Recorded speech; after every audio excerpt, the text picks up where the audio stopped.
Hi.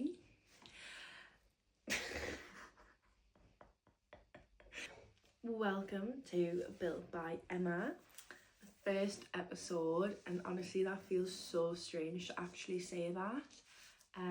Being transparent, I've wanted to do something like this for a while now, but I've just kept waiting. I think because I was scared of the unknown, I suppose. Maybe I thought I needed more experience, more education, and I didn't really have anything valuable to say. But I've realised the place I'm in now is probably one of the best times to start this, so it's now or never.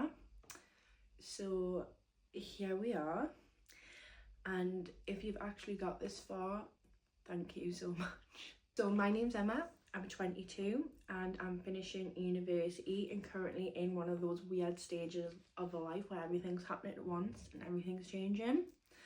And the expectations in society of that are so sky high that it is really hard to navigate. You're expected to know what you're doing, where you're going, the person that you're supposed to be becoming, and to be honest, I don't really have any of those answers. And that's exactly why I started Built by Emma. Social media can often make out that everyone's got everything figured out, everyone's got everything planned, and from my experience it's just not the case. I'm sort of figuring it out as I go and I'm going with the flow, and I used to think I had everything planned out to a T and had all the steps planned out, and let's tell the truth, like nothing ever really goes to plan. Like you're making decisions as you go, you're doubting yourself, you're changing your mind, you're learning through experience, and I've realised that's probably more of an honest conversation to actually have.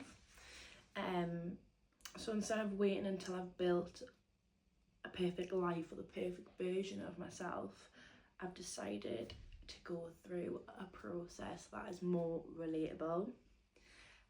So one of the biggest things that I've been thinking about recently is confidence. And for most of my life, I thought people only did things because they had the confidence to do so. So they built a business, they went for opportunities, put themselves out there because they had the confidence to do that. Actually, when I take a step back and I think about things, I don't really think that's the case. I think I actually had it backwards.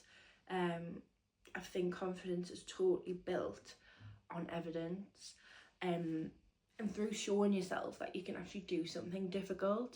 So I always think, like, if you step outside of your comfort zone will expand, and that's through trying, failing, learning, and doing things that you're not really completely ready to do.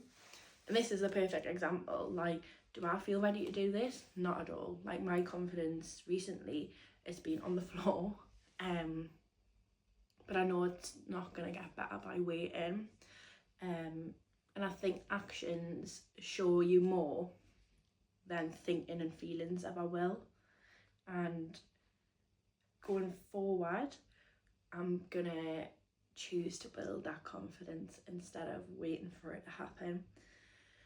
So I want this to be a place where I can share that relatable process. I want it to be real, I want it to be authentic, and like I say, something that people can actually relate to. So as well as that, I also want it to be about psychology, which I'm really passionate about. I want it to be about confidence, ambition, relationships, career growth, and building a life that actually feels intentional. Like, sometimes I feel like we go down these career paths and we only make decisions and like steps forward based on what we feel is expected of what to do, like what society thinks is how you should take those steps, instead of actually being like, no, well, that's not actually intentional to me. So some episodes may be things that I've learned about art, observations, or just general trying to navigate like any thoughts like around life and processes and careers, etc., that you're trying to think about at 22. So if you're still listening to this, thank you so much. And if you're also at that stage in life where you feel like you haven't got things figured out and you feel a bit stuck, I hope this eases you to feel that that's okay, and it's okay to take your time, and you're not alone, and you don't need everything mapped out, planned to a T, all the steps to get there, and all the answers. Like, that is okay. And sometimes the most important thing to do is just start and see where that takes you. So that concludes episode 1 of Built by Emma, and this is just the beginning.